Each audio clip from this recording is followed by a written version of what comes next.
moi difícil responder quen foi Ramón Otero Pedrallo. Eu creo que é indiscutible que é o gran patriarca da literatura galega.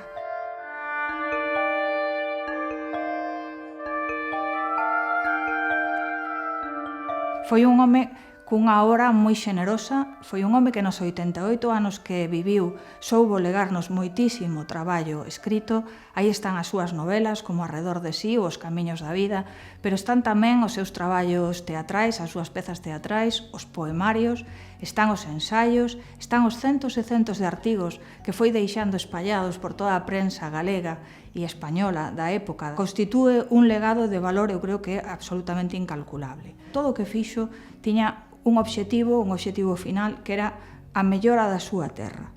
E aí o podemos ver participando en todas as iniciativas culturais de antes e de despois da guerra.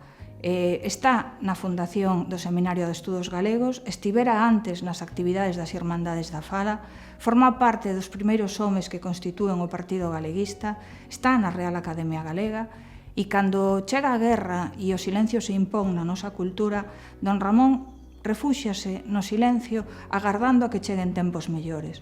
A mediados dos anos 40, cando empeza a volver a expresarse na súa lingua, cando ve que hai un futuro, vai estar entre os homes que fundan a Editorial Galaxia, o proxecto cultural que tentaba a recuperación da literatura galega. Legounos un futuro, unha Galicia que eu creo que a día de hoxe non sería a mesma Galicia se el non tivese existido, se el non tivese traballado por e para nós.